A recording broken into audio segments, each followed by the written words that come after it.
अस्सलाम वालेकुम जी। आज से हम स्टार्ट करने जा रहे हैं डेटा मॉडलिंग और रो लेवल सिक्योरिटी। इन दोनों चीज़ों को बड़ी डिटेल में समझेंगे। उससे पहले जो समझने की चीज़ है वो रिलेशनशिप्स हैं। बेसिकली हम दो तरह के डेटा सेट्स यूज़ कर रहे होते हैं, अ, जिनको हम रिलेशनल डेटाबेसेस कहते हैं। दो तरह के रिलेशनल डेटाबेसेस हम यूज़ करते हैं। एक होता है स्टार स्कीमा और एक होता है स्नोफ्लेक स्कीमा। स्टार स्कीमा क्या होता है, स्नोफ्लेक स्कीमा क्या होता है, मैं कोशिश करता हूँ एक्सेल में आपको एक्सप्लेन करूँ। हमारा एक टेबल होता है जो कि जिसको हम फैक्ट टेबल कहते हैं। फैक्ट टेबल मतलब जिसके अंदर हम अपने ट्रांजैक्शंस रिकॉर्ड कर रहे होते हैं। मिसाल के तौर पे ये हमारी ई कॉम की ट्रांजैक्शंस हैं।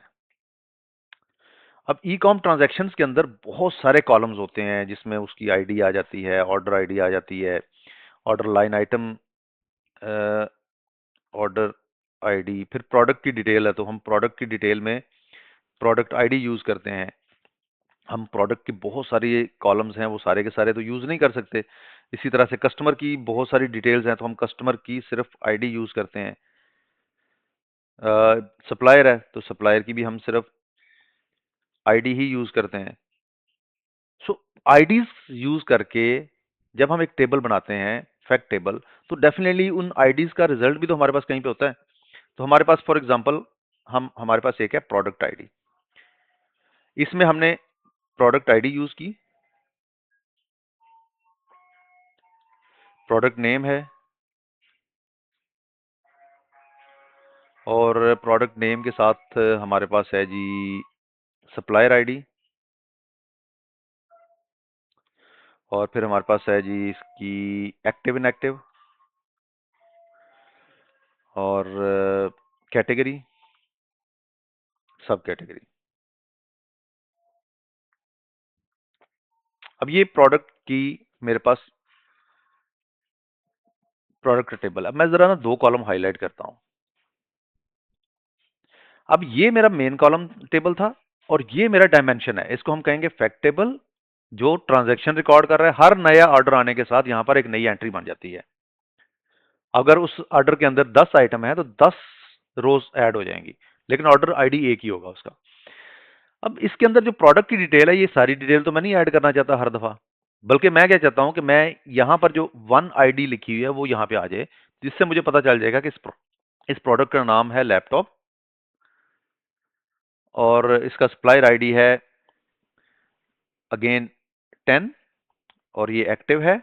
एक्टिव के लिए 1 लिख लेते हैं, इनएक्टिव के लिए 0 लिख लेते हैं। कैटेगरी इसकी टेक्नोलॉजी है, और सब कैटेगरी है कंप्यूटर्स। अब अगर ये सारी की सारा डेटा मैं एक एक कॉलम की बजाय, ये मेरे पास बन रहे हैं जी 6 कॉलम, तो छठा कॉलम तो हमारा सिर्फ आईडी है। 5 कॉलम ले लेते हैं। अगर मैं 5 कॉलम ऐड करता हूँ, 5 इसके ऐड करता हूँ, 5 इसके ऐड करता हूँ, तो ये मेरे पास अभी कितने कॉलम आ रहे हैं? 5। फिर कितने हो जाएंगे? 17 कॉलम्स। अब 17 कॉलम, जब तक मिलियन तक डेटा है, मिलियन रोज तक, तब तक तो ठीक है, गुजारा चल जाता है। बिलियंस पे चला गया, बिलियन रोज के ऊपर, तो क्या होगा? पावर बीआई एक्सेप्ट ही नहीं कर रहा उसको, सिस्टम स्टक होना शुरू हो जाएगा। अगर वो होस्टेड है किसी क्लाउड के ऊपर, तो क्लाउड की स्टोरेज ज्यादा यूज कर रहा होगा, क्लाउड के ऊपर प्रोसेसिंग टाइम ज्यादा लगेगा, प्रोसेसर ज्यादा यूज होगा, रैम ज्यादा यूज होगी। तो क्लाउड तो आपसे चार्ज करता है, वो तो आपकी तीनों चीजों को चार्ज करता है, स्पेस को भी, प्रोसेसर को भी, रैम को भी। तो बिलिंग अमाउंट बढ़ेगी, कॉस्ट बढ़ जाएगी। तो उस कॉस्ट को मिनिमाइज करने के लिए हम स्टार स्कीमा यूज करते हैं, यानी कि एक टेबल के साथ मल्टीपल टेबल्स को लिंक कर देते हैं। अभी प्रैक्टिकली मैं लिंक करके भी बताता हूं आपको।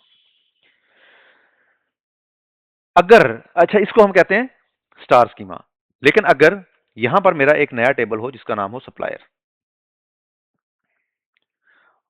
और इस यहां से मैं इसको हटा देता हूं। यहां पर एक और टेबल है जिसका नाम सप्लायर है, और इसके अंदर है एक supplier ID, supplier name, POC, phone, और इसके अलावा हमारे पास एड्रेस हो सकता है, ईमेल हो सकती है, वगैरह वगैरह। अब ये टेबल फैक्ट टेबल से तो डायरेक्टली कनेक्ट नहीं हो रहा, लेकिन ये टेबल किसके साथ कनेक्ट हो रहा है? ये टेबल कनेक्ट हो रहा है मेरे प्रोडक्ट टेबल के साथ। मतलब क्या हुआ कि एक डायमेंशन टेबल है प्रोडक्ट, उसका भी एक डायमेंशन टेबल है जिसका नाम है सप्लायर। जब डायमेंशन टेबल के डायमेंशन टेबल बनना शुरू हो जाएं तो उसको हम कहते हैं स्नोफ्लेक स्कीमा। तो ये दो तरह के स्कीमास यूज होते हैं। हमारे पास दोनों तरह के स्कीमा का डेटा है।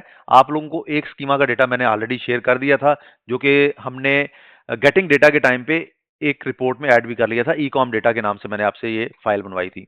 अगर आप डेटा मॉडलिंग में जाएंगे तो यहां पर देखें कि मेरे पास फैक्ट टेबल आ रहा है फैक्ट सेल के नाम से। ये फैक्ट सेल है। इसको ना हम थोड़ा सा ऐसा ऐसे मैनेज करते हैं ताकि ये सारे रिलेशनशिप हम इजीली रीड कर सकें।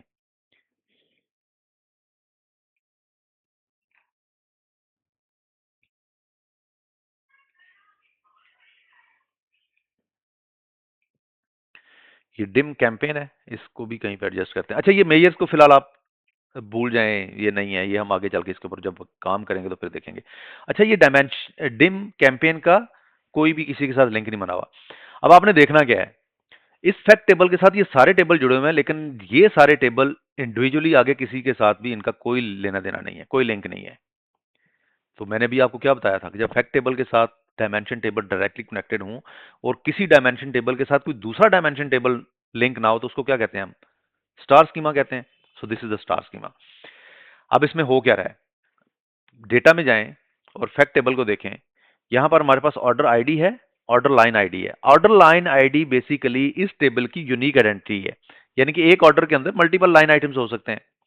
फिर उसकी ऑर्डर डेट है, डेट की है। अब ये डेट की क्या करती है, ये डेट टेबल के साथ इसको लिंक करती है। डेट टेबल में देखें, यहां पर भी डेट की है। मतलब क्या हुआ कि जो डेट टेबल के अंदर डेट की है ये इसकी प्राइमरी की है, और जो फैक्ट टेबल के अंदर डेट की है ये इसकी फॉरेन की है। फैक्ट टेबल में फॉरेन की, डेट टेबल में डिम डेट में प्राइमरी की। इसी तरह प्रोडक्ट आईडी है। प्रोडक्ट आईडी एक्चुअली किस टेबल की है? एक्चुअली तो है ये प्रोडक्ट टेबल की। यहां पर देखें, ये प्रोडक्ट आईडी है। जब मैं बात करूंगा ना प्राइमरी की तो इसका मतलब यह है कि ये यूनिक आइडेंटिटी है। इसमें डुप्लीकेशन नहीं हो सकती, ये ब्लैंक्स नहीं हो सकते। इसमें कुछ ना कुछ होगा जरूर, और वो यूनिक होगा, वो रिपीट नहीं होगा। ये चीज ध्यान में रखनी है। जब मैं फॉरेन की बात करूं, इसका मतलब ये है कि ये किसी और टेबल की प्राइमरी की है, उसमें तो ये यूनिक थी, लेकिन डायमेंशन टेबल के अंदर, सॉरी, फैक्ट टेबल के अंदर ये डुप्लीकेट हो सकती है। जैसे ये प्रोडक्ट आईडी है। अब इसको थोड़ा सा इस तरह समझें। एक प्रोडक्ट है, प्रोडक्ट वन, ये बार बार रिपीट हो रही है यहाँ पे। वो मैं भी बाय कर सकता हूं, आप भी कर सकते हैं, कोई भी बाय कर सकता है। तो जब जब नई ट्रांजैक्शन होगी, उसको ऑर्डर लाइन आईडी तो यूनिक अलाउ होगी, अलॉट होगी, लेकिन प्रोडक्ट आईडी चेंज होती रहेगी। मैंने भी वन बाय की, आपने भी वन बाय की, उसने भी वन बाय की। तो वन तो काफी लोग बाय कर रहे हैं। वन है क्या, ये देख लेते हैं जरा प्रोडक्ट्स में जाके। Home and kitchen products, product one है और होम एंड किचन कैटेगरी में आ रही है। ठीक है। तो ये एक ऐसी प्रोडक्ट है जो कि मल्टीपल लोग बाय कर रहे हैं। तो यहां पर ये फॉरेन की है। रीजन आईडी, ये भी एक फॉरेन की है फैक्ट टेबल के अंदर। तो ये प्राइमरी की किसकी होगी?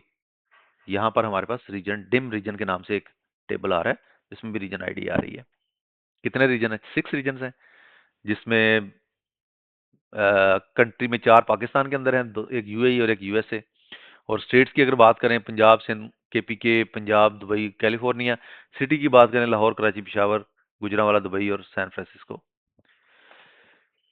वापस चलते हैं जी अपने फैक्ट टेबल में, और नेक्स्ट देखते हैं। हमारे पास चैनल आईडी है। चैनल आईडी के ऊपर अगर आप फिल्टर लगाएं तो 3 तरह के चैनल्स हैं। कौन से हैं? अच्छा, ये भी यहाँ पे है तो आईडी, लेकिन बार बार रिपीट हो रही है, ये फॉरेन की है। लेकिन ये चैनल टेबल की प्राइमरी की है। चैनल टेबल की कैसे? एक चैनल वेबसाइट का है, मोबाइल ऐप का है, मार्केट प्लेस का है। ये 3 चैनल से, यानी कि हम ऑनलाइन सेलिंग कर रहे हैं। फिर वापस आते हैं। अब हमारे पास पेमेंट आईडी है। पेमेंट किस किस मेथड से हो रही है? कितने मेथड आ रहे हैं मेरे पास? यहाँ पे 4 मेथड आ रहे हैं, देख लेते हैं पेमेंट के मेथड्स कौन कौन से हैं। Credit card, cash on delivery, PayPal और वॉलेट। 4 ऑप्शन है, और वो हमारे यहाँ पर डिम पेमेंट में आ रहे हैं। उसके बाद हमारे पास डायमेंशन फैक्ट टेबल में अगर जाएं तो मेरे पास कैंपेन आईडी है। कैंपेन आईडी फॉरेन की है। और कैंपेन आईडी में जीरो भी आ रहा है, ये देखना पड़ेगा जीरो क्यों आ रहा है। तो चलते हैं जी जरा कैंपेन में, और ये आ गया डिम कैंपेन। यहाँ पे जीरो नहीं है, मतलब जहाँ पे कैंपेन रन नहीं हुई उसको हमने जीरो दे दिया, और जहाँ पे कैंपेन रन की गई वहां पे 120। अब कैंपेन क्या होती है? एडवर्टाइजमेंट करना। जैसे मिसाल के तौर पे ये सर्च के ऊपर यानी कि गूगल के ऊपर लगा हुआ है, एफिलिएट मार्केटिंग है, ईमेल मार्केटिंग है, सोशल मीडिया मार्केटिंग है, और डायरेक्टली आप अप्रोच कर रहे हैं, तो ये सारी कैंपेन्स हैं। तो अगर किसी प्रोडक्ट के साथ कैंपेन अटैच है, लिंक है, तो इसका मतलब ये है कि वो फैक्ट टेबल में कैंपेन आईडी जीरो के अलावा आ रही होगी। ये देखें। लेकिन अगर उसके साथ कोई भी कैंपेन नहीं थी, ऑर्गेनिक सेल थी, तो फिर उसके साथ इसकी जरूरत नहीं है। उसके बाद quantity, unit price, discount percentage, shipping amount है, tax percentage, line revenue, line cost, gross profit, return हुआ है या नहीं हुआ, यस नो होगा, वन और जीरो। वन का मतलब रिटर्न है, जीरो का मतलब नहीं है।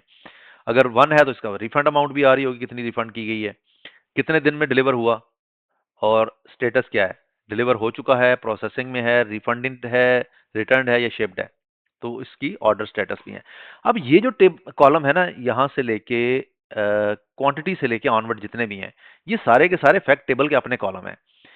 इसी तरह से ऑर्डर डेट और उससे पिछले, लेकिन ये डेट की से लेके और कैंपेन आईडी तक, डेट की से लेके कैंपेन आईडी तक, ये सारे के सारे कॉलम फॉरेन कीज हैं, और ये दूसरे टेबल के साथ लिंक कर। अब चल के देखते हैं जरा अपने मॉडलिंग के अंदर। यहां पर आप देखें, मैं इस लाइन के ऊपर क्लिक करता हूं, एक तरफ है डिम डेट और दूसरी तरफ है फैक्ट सेल। जब मैं इसके क्लिक करता हूं तो क्या हाईलाइट हो रहा है? दोनों के अंदर डिम डेट की हाईलाइट हो रही है, मतलब डेट की का डेट की के साथ रिलेशनशिप है। इसमें मैं जो चीज हर दफा भूल जाता हूं वो है माउस का कर्सर साइज बड़ा करना, वो साथ ही कर लेते हैं। और सॉरी, मैं मेरे पास इतना टाइम नहीं होता कि मैं आप लोगों के लिए फैंसी सी वीडियो जो है वो एडिट करके दूं। इसी से ही समझने की कोशिश कर लिया करें please. 5 he I think enough है। ठीक है, अब ये देखें, यहां पे मैं कर्सर ले गया, डेट की और डेट की। अब इसमें देखें लिखा हुआ है वन, जो डिम डेट के साथ है, छोटा सा बॉक्स, इसमें वन लिखा हुआ है। और जो फैक्ट टेबल के साथ छोटा सा बॉक्स है, इसमें स्टैरिक लिखा हुआ है। स्टैरिक का मतलब ऑल, वन का मतलब वन। तो ये रिलेशनशिप कौन सा बनता है? Many to one, fact table to dim date, many to one, asterisk for many और वन फॉर वन। और ये कहां पे लिखा हुआ है? ये देखें, ये लिखा हुआ है। जब मैंने इस रिलेशनशिप पे क्लिक किया तो मेरे पास टेबल फैक्ट आ गया और डिम डेट आ गया। कॉलम का नाम जिसकी बेस के ऊपर रिलेशनशिप बना डेट की है, और उसकी जो रिलेशनशिप टाइप है वो मैनी टू वन है। एक्टिव है, अगर इसको यस करेंगे तो ये आपको लाइन ऐसे नजर आएगी, अगर इसको आप इनएक्टिव कर देंगे तो ये आपको डॉटेड लाइन नजर आएगी। अगर मैं इसको इनएक्टिव कर दूं और अप्लाई कर दूं तो ये मुझे डॉटेड लाइन नजर आएगी, जबकि बाकी जो है वो डॉटेड नहीं है। दोबारा से जाके इसको हम एक्टिव कर लेते हैं। उसके बाद क्रॉस फिल्टरिंग, सिंगल है, dim date to fact sale. अगर fact sale to dim date भी करना हो तो फिर हम इसको टू वे भी कर सकते हैं, यहां से बोथ कर सकते हैं, लेकिन ये वन साइडेड ही है। ये हो गया हमारा एक रिलेशनशिप। दूसरा क्या था? कस्टमर। अब इसके ऊपर करते हैं, कस्टमर आईडी की बेस पे बना हुआ है, और जब मैं इस पर क्लिक करता हूं तो फैक्ट टेबल में कस्टमर आईडी आ गया, many to one, dim customer और कस्टमर आईडी। इसी तरह से डिम पेमेंट है, तो यहां पे मेरे पास payment ID, payment ID to payment ID, और इधर भी देख लें प्रॉपर्टीज के अंदर भी एक टेबल फैक्ट है, दूसरा डिम पेमेंट है, और दोनों के दरमियान रिलेशनशिप मैनी टू वन है, क्योंकि एक तरफ स्टैरिक और एक तरफ वन है। और एक्टिव है, सिंगल फिल्टरिंग है, डिम चैनल। अब चैनल चैनल चैनल कहाँ पे है? ये देखें, ये चैनल आईडी के ऊपर भी रिलेशनशिप बना हुआ है। इसी तरह यहाँ पे आप देखो तो